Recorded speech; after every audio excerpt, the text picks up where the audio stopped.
É isso. Todo mundo. Pelo amor de Deus, Yasmin, olha só. 6 vezes 9 não é 45.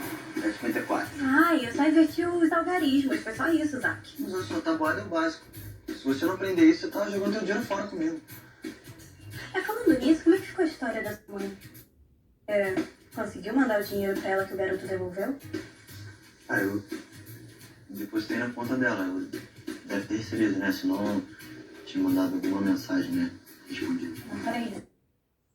Sério que ela não te agradeceu? Zac, ela só te manda mensagem quando ela tá precisando, é isso?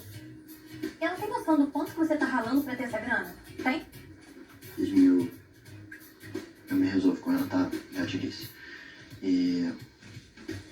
olha só, eu acho que você vai ter que arrumar outro professor, porque meu pai me perguntou se eu tava te dando aula ainda, eu disse que não tava. Você sabe que eu não gosto de mentira, mas Tá faz bom, isso. eu entendi que você não quer falar sobre a sua mãe. Tá, eu não vou insistir. Eu só queria saber porque eu me preocupo com você. Mas também eu consigo outro professor sim. Agora você tem que me dar todas as aulas que você tá me devendo. Tá? Tá, não. Claro, trata é trata, né? Faltam 3 aulas. 4. Não, faltam 3. Faz a conta. Tudo bem? Oi? Cara, nossa música tá tocando direto na televisão.